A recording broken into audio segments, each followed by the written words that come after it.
নমস্কার, আমি মিলন স্যার পাল একাডেমি সেন্টারে তোমাদের সকলকে জানাই স্বাগত।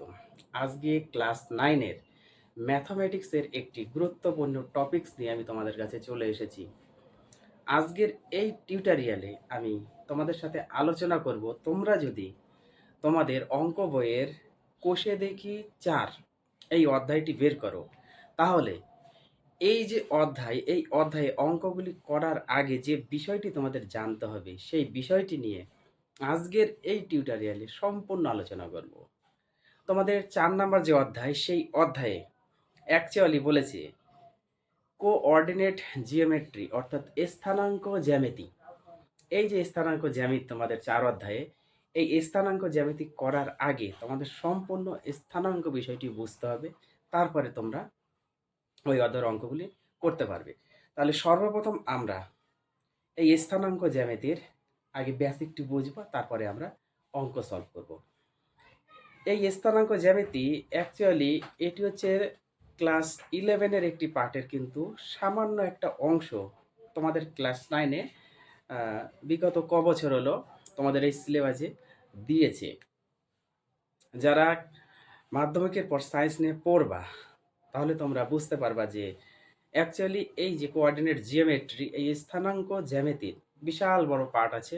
অনেক সেখানে তোমাদের বিস্তারিত আলোচনা করা হয়েছে। তোমাদের পার্ট বাই পার্ট এক একটা অধ্যায় আলাদা আছে এই স্থানাঙ্ক জ্যামিতির। যখন তোমরা উঠবা, যারা সায়েন্স নিবা, তখন এই স্থানাঙ্ক জ্যামিতির ভ্যালুটা তোমরা বুঝতে পারবা যে অ্যাকচুয়ালি কি, সেখানে কত মজার মজার অঙ্ক অ্যাকচুয়ালি ওই স্থানাঙ্ক জ্যামিতির মধ্যে আছে, তখনই তোমরা বুঝবা। যাই হোক, আমরা সেই বিষয়ে না গিয়ে আমরা আসি আমাদের বিষয়, যেটা হচ্ছে ক্লাস 9-এ অ্যাকচুয়ালি এই স্থানাঙ্ক জ্যামিতিতে কি দিয়েছে সেই বিষয়টি আমরা আগে একটু দেখে নিই, তারপর আমরা অঙ্ক সলভ করবো। ওকে, দেখো, এই স্থানাঙ্ক জ্যামিতির তোমাদের দুটো বিন্দু দেওয়া হয়। ওকে, দুটো বিন্দু দিয়ে দিবে। একটা হলো তোমাদের মনে করো এই একটা বিন্দু দিল, এই এ বিন্দুর স্থানাঙ্ক সাপোজ মনে করো একটা এক্স অন আর একটা হচ্ছে ওয়াই অন, এ বিন্দুর স্থানাঙ্ক। আর একটা বিন্দু তোমাদের দিল বি। ওকে, এই বি বিন্দুর স্থানাঙ্ক এক্স টু ওয়াই টু, এইভাবে দেওয়া হলো। এখন তোমাদের কোশ্চেন এসে দাঁড়ালো, এই যে এ আর বি, এই এ বির মধ্যে অ্যাকচুয়ালি কতটুকু ডিস্টেন্স বা কতটা দূরত্ব, তাই না? এই যে এ বির মধ্যে অ্যাকচুয়ালি কতটা দূরত্ব বা কতটা ডিস্টেন্স, এই ডিস্টেন্সটা আমাদের জানতে হবে। আর এই ডিস্টেন্সই তোমাদের প্রত্যেকটি অঙ্কে বার করতে বলেছে। তাহলে আমরা কিভাবে বের করব? এ একটা বিন্দুর স্থানাঙ্ক দেওয়া আছে, বি একটা বিন্দুর স্থানাঙ্ক দেওয়া আছে, এই দুটো বিন্দুর স্থানাঙ্ক দিয়ে আমরা কিভাবে অ্যাকচুয়ালি ডিস্টেন্স বের করব? দেখো, এর আগের অধ্যায়ে আমি গ্রাফ নিয়ে আলোচনা করেছি। এই স্থানাঙ্ক জ্যামিতি অ্যাকচুয়ালি গ্রাফের একটি অংশ। যারা দেখোনি তারা একটু দয়া করে আগে গ্রাফগুলো দেখবা, তারপরে এই স্থানাঙ্ক জ্যামিতি সম্বন্ধে তোমরা বুঝতে পারবা, সঠিক ধারণা তখনই তোমরা গেস করতে পারবা। দেখো, আমরা একটু গ্রাফ নিয়ে আলোচনা করি, কারণ স্থানাঙ্ক জ্যামিতি করতে গেলে আমাদের গ্রাফ নিয়ে আলোচনা করতে হবে। আমরা সকলেই জানি বা তোমরা সকলেই জানো যে একটা গ্রাফ যখন আঁকানো হয়, তাই না, এইভাবে একটা আমরা গ্রাফ আঁকাই। যারা করেছে তারা বুঝবা। এটা হচ্ছে গ্রাফের এক্স অক্ষের ধনাত্মক দিক, আর এটা হচ্ছে এক্স অক্ষের ঋণাত্মক দিক, তাই না? সেম ভাবে এটা হচ্ছে ওয়াই অক্ষের ধনাত্মক দিক, আর এটা হচ্ছে ওয়াই অক্ষের ঋণাত্মক দিক। এটা তোমরা সকলেই জানো। আর মূল বিন্দুর স্থানাঙ্ক 0,0 হয়, যেটা আমরা ও দিয়ে রাখলাম। ওকে, তোমরা প্রত্যেকেই জানো। এখন এই যে দুটো বিন্দু, এ একটা বিন্দু আর বি একটা বিন্দু, এই দুটো বিন্দু যদি আমরা এই গ্রাফে একটু পুট করি, তাহলে কি ঘটনা এসে দাঁড়ায়? এ বিন্দুর স্থানাঙ্ক এক্স অন এবং ওয়াই অন, তার মানে দুটোই পজিটিভ। তাহলে আমরা মূল বিন্দু ছেড়ে এক্স অন সাপোজ মনে করো এরকম একটা বিন্দুতে এলো, তাই না? এবার ওয়াই অন যেহেতু উপরের দিকে যাবে, যারা করেছে তারা ঠিকই বুঝবা, তার মানে এটা উপরের দিকে এইভাবে আমাদের আসবে। সাপোজ মনে করো এই বিন্দুতে এলো, তাহলে এই বিন্দুর স্থানাঙ্কটা আমরা একটু লিখে রাখি। এটা নাম দাও এ। ওকে, এ নাম দিলাম, যার স্থানাঙ্ক এক্স অন এবং ওয়াই অন, একটু ছোট্ট করে লিখলাম। ওকে, তার মানে এবার ভাবো তো, এই যে x1 আর y1 এই বিন্দুর যে স্থানাঙ্কটা পেলাম, তার মানে এতটুকু দৈর্ঘ্য কিন্তু অ্যাকচুয়ালি x1, তাই না? আর এতটুকু কিন্তু অ্যাকচুয়ালি y1, তাই না? একদম অ্যাকুরেট।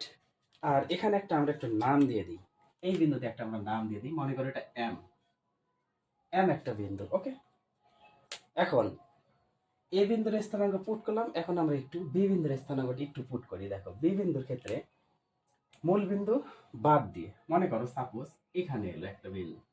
ওকে, এবার x2, তাহলে এবার y2 যেহেতু পজিটিভ আছে মানে উপরের দিকে যাবে, তাহলে আমরা এটা একটু এইভাবে আঁকি, মনে করো এটা এইভাবে আমরা একটু আঁকি। ওকে, মনে করো এই বিন্দু, এখন এই বিন্দুর স্থানাঙ্ক এটা আমরা বি নাম দিই। ওকে, এবং তার স্থানাঙ্ক হচ্ছে x2 y2 পেয়ে গেছি। আর এই বিন্দুটার একটু আমরা নাম দিয়ে দিই, এটা যদি এম হয় তাহলে এটা একটু এন নাম দিয়ে দিই। ওকে, তাহলে বলো তো এই যে ও আর এন এই টোটালটার দৈর্ঘ্য তাহলে আমাদের কিন্তু অ্যাকচুয়ালি এসে দাঁড়াচ্ছে, তাই না? এটা কিন্তু অ্যাকচুয়ালি এসে দাঁড়াচ্ছে কত বলো তো? টোটালটা x2 এসে দাঁড়াচ্ছে। ওকে, এটা হচ্ছে আমরা x2, আর এটা তাহলে টোটালটা y2, তাই না? টোটালটা অ্যাকচুয়ালি y2। এখন মজার বিষয় কি দেখো, মজার বিষয় হলো আমরা ও আর এম এতটুকু জানি, তাই না? এটা হচ্ছে x1, আর ও আর এন টোটালটা হচ্ছে x2। তাহলে টোটালটা জানি আর এতটুকু জানি, তাহলে এই যে এম আর এন এর দৈর্ঘ্যটা যদি আমরা বের করি, তাহলে কিভাবে বের করব? আমরা কি লিখলাম? আমরা এখানে লিখলাম এই ও এন, তাই না? দেখো একটু ভালোভাবে বুঝতে হবে কিন্তু, ও এন এইটা ইকুয়াল টু ও এন এর টোটাল দৈর্ঘ্যটা ইকুয়াল টু আমরা লিখতে পারি না ও এম, একটা ও এম প্লাস আর একটা কত লিখতে পারি এম এন, তাই না? এম এন, তাহলে ও এম প্লাস এম এন এর টোটাল মানে দৈর্ঘ্য অ্যাকচুয়ালি ও এন। এখন আমার লাগবে এম এন, এম এন এর দৈর্ঘ্যটা আমাদের লাগবে। তাহলে এম এন যদি আমরা বার করি, তাহলে এই যে ও এন আছে থাক, আর এটাকে আমরা যদি ও এমটাকে এই দিকে নিয়ে আসি তাহলে মাইনাস হয়ে যাবে না? Minus O M equal to M N. Okay, এবার ও এন মানে দেখো, ও এন মানে টোটাল আমাদের x2, তাই না? হয়ে গেল, বসিয়ে দিলাম। মাইনাস ও এম, দেখো এই যে ও এম মানে x1, বসিয়ে দিলাম, ইকুয়াল টু এম এন। তার মানে এই এম এন, এম এন এর দৈর্ঘ্য আমরা পেয়ে গেছি কিন্তু x2 মাইনাস x1। ওকে, এখন আরেকটি বিষয় খেয়াল করো, বিষয়টা হলো এই এম এন এই দৈর্ঘ্যটা হচ্ছে আমাদের x2 মাইনাস x1। এবার যদি আমরা এই এ বিন্দু থেকে সাপোজ মনে করো আমরা এখানে একটু দাগ টানলাম, এবং এই বিন্দুটার নাম যদি এ বি এটা ধরে নাও, একটা সি যদি আমরা নাম দিই সি। ওকে, আর এই টোটালটা কিন্তু অ্যাকচুয়ালি ছিল, এই টোটালটা কিন্তু এখানে আমি একটু লিখে দিই। ওকে, এই টোটালটা কিন্তু আমাদের অ্যাকচুয়ালি y2। তাহলে এবার বলো তো এই এসি আর এম এন এর দৈর্ঘ্য সমান না? অবশ্যই সমান হবে। তার মানে এম এন আমরা লিখতে পারি না M N equal to AC, AC, তার মানে এই এম এন আর এসি দৈর্ঘ্য অ্যাকচুয়ালি সমান, সেটা কত? x2 minus x1। বোঝা গেল? তাহলে আমরা এসি পেয়ে গেছি। এইবার আরেকটু বিষয় তোমরা খেয়াল করো, সেটা কি? আমরা এ আর সি যুক্ত যদি করি, এইবার এ আর বি কে যদি একটু যুক্ত করি, দেখো এ আর বি এই যে এইভাবে যদি আমরা একটু যুক্ত করি, দেখো এ বি করতে পারি না? এ বি যুক্ত করে দিলাম। তাহলে তোমাদের যে অঙ্কগুলি থাকবে দুটো বিন্দু দেওয়া থাকবে, তার মানে এ বিন্দুর স্থানাঙ্ক x1 এবং y1, আর বি বিন্দুর স্থানাঙ্ক x2 y2। তাহলে এবার যদি একটু খেয়াল করো, তাহলে এ বিন্দুর স্থানাঙ্ক এটা, বি বিন্দুর স্থানাঙ্ক এটা, তার মানে এটা একটা সরল রেখা। তাহলে এই রেখা অংশের দূরত্বই আমাদের কিন্তু অ্যাকচুয়ালি বের করতে হবে, তাই না? আমি এখানে লিখে রেখেছিলাম না, এ আর বি দুটোর স্থানাঙ্ক দেওয়া আছে, তাহলে এখানে এ আর বি এর স্থানাঙ্ক আমরা জানি। এই দৈর্ঘ্যটা কিভাবে বের করব, এই ক্যালকুলেশনই হচ্ছে তোমাদের আজকের পার্টের মেন বিষয়। ওকে, তাহলে আমরা পেয়ে গেছি M N equal to AC পেয়ে গেছি, তাহলে এটার দূরত্ব আমরা পেলাম। এখন খেয়াল করো, এই যে বি আর এন এই টোটালটা হচ্ছে আমাদের y2, তাই না? bn, তাহলে আমরা এখান থেকে লিখতে পারি না bn ইকুয়াল টু টোটাল বাহুটাকে আমরা লিখতে পারি ভাঙিয়ে কি সিএন বা এনসি একই জিনিস, তাই তো? সিএন প্লাস আর কোনটা, বিসি।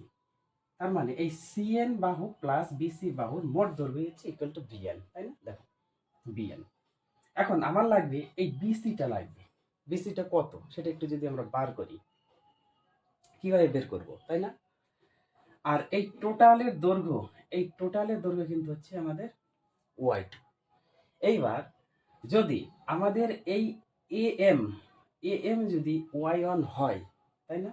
দেখো এএম যদি ওয়াই ওয়ান হয়, এএম এখানে একটু খেয়াল করো, AM equal to Y one যদি হয়, তাহলে এই সি আর এন এর দৈর্ঘ্য তো সমান হবে। তার মানে C N equal to A M, A আর এম, তাই না? এ এম, তার মানে এর দৈর্ঘ্যটা equal to Y one. Okay, কারণ A M equal to Y one যদি হয়, তার মানে আমাদের সি এন ওয়াই ওয়ান হবে। তাহলে এটা আমরা পেয়ে গেলাম ওয়াই ওয়ান। এইবার বিএন টোটাল ওয়াই টু আর এনসি হচ্ছে আমাদের ওয়াই ওয়ান, তাহলে আমরা অবশ্যই বিসি বের করতে পারবো। টোটালটা থেকে যদি আমরা এতটুকু বাদ দিই, তাহলে আমরা পেয়ে যাবো, তাই না? সেটা হচ্ছে বিসি। এবার যদি আমরা এখান থেকে বিসিটাকে বের করি, দেখো বিসি আমাদের যেহেতু বিসি দরকার, সেহেতু আমরা বিএনটা লিখি মাইনাস সিএনটা, মাইনাস সিএন মানে সিএনটা যদি এদিকে যায় মাইনাস হয়ে যাবে, ইকুয়াল টু বিসি থাকলো। এবার যদি আমরা একটু মানগুলা বসাই, বিএন দেখো, বিএন মানে total Y two, okay, minus CN, CN equal to M, তাই তো? এই যে সিএন ইকুয়াল টু এম যদি হয়, তাহলে সিএন মানে হচ্ছে আমাদের ওয়াই ওয়ান, তাহলে ওয়াই ওয়ান বসিয়ে গেল ইকুয়াল টু বিসি। ওকে, তার মানে আমরা কতগুলো মান পেলাম, একটা বিসির মান পেলাম আর একটা এসি বা এমএন, একই জিনিস। এই দুটো মান আমাদের লাগবে। কেন লাগবে এখন একটু খেয়াল করো। এই মানটা পেয়ে গেছি আমরা, বিসি পেয়ে গেছি, এসিও জানি। দেখো এসি এটা আর বিসি এটা পেয়ে গেছি। তার মানে এই যে এ বি সি, একটু চিন্তা করো তো, A B C, A B C কি অ্যাকচুয়ালি? এটা হচ্ছে একটি একটি সমকোণী, তাই না? সমকোণী ত্রিভুজ। এটা হচ্ছে অ্যাকচুয়ালি সমকোণী ত্রিভুজ। তাহলে সমকোণী ত্রিভুজের ক্ষেত্রে আমরা কি জানি বলো তো? পিথাগোরাস যে উপপাদ্যটি প্রমাণ করেছিলেন, তোমাদের মনে পড়ে পিথাগোরাসের উপপাদ্যটি? তার মানে এবিসি সমকোণী ত্রিভুজ থেকে আমরা পাই, সরাসরি একটু লিখলাম, তাই না? এবিসি একটি সমকোণী ত্রিভুজ থেকে আমরা পাই পিথাগোরাসের উপপাদ্য অনুযায়ী, পিথাগোরাসের উপপাদ্য অনুযায়ী, উপপাদ্য অনুযায়ী, তাই না? কি পাই? পিথাগোরাস বলেছেন, পিথাগোরাস বলেছেন কি বলেছেন? বলেছেন যে অতিভুজে, তার মানে এই ত্রিভুজের আমাদের এবি হচ্ছে এসি, অ্যাকচুয়ালি এসি, এসি হচ্ছে আমাদের ভূমি, আর বিসি হচ্ছে আমাদের লম্ব, আর এবি হচ্ছে আমাদের অতিভুজ। তিনি এই কথাটি বলেছেন যে অতিভুজ স্কয়ার, ওকে, অতিভুজ স্কয়ার সমান সমান লম্ব স্কয়ার, লম্ব স্কয়ার প্লাস ভূমি স্কয়ার। তার মানে পিথাগোরাস যে উপপাদ্যটি বলেছিলেন বা প্রমাণ করিয়ে দেখিয়েছিলেন, সেটি হচ্ছে অতিভুজ স্কয়ারের মান সমান সমান লম্ব স্কয়ার প্লাস ভূমি স্কয়ারের এই দুটো সমষ্টি বর্গের সমষ্টির সাথে আমাদের অতিভুজের বর্গের সমষ্টির মান সমান হবে। তিনি এই উপপাদ্যটি দেখিয়েছেন। তো এই উপপাদ্যটি আছে তোমাদের, যখন আমি আসব এই উপপাদ্যটা নিয়ে, আমি তোমাদের তখন এটা ব্যাখ্যা করে দেখাবো অ্যাকচুয়ালি অতিভুজ স্কয়ার ইকুয়াল টু লম্ব স্কয়ার প্লাস ভূমি স্কয়ার কিভাবে হয়, আমি এর ব্যাখ্যা দিব, কিন্তু আজকের পাঠে দেওয়া সম্ভব না। আজকে এতটুকু তোমরা একটু মনে রাখো, সমকোণী ত্রিভুজের ক্ষেত্রে আমরা জানি অতিভুজ স্কয়ার ইকুয়াল টু লম্ব স্কয়ার প্লাস ভূমি স্কয়ার। কে দেখিয়েছিলেন? পিথাগোরাস। ওকে, এই কথাটা একটু মেনশন করতে হবে। এইবার তাহলে অতির জায়গায় যদি আমরা একটু বসিয়ে দিই, অতি মানে কত? এ বি, তাই না? এ বি তার স্কয়ার ইকুয়াল টু লম্ব মানে দেখো বিসি তার স্কয়ার প্লাস ভূমি মানে দেখো এসি, তাই না? হয়ে গেল।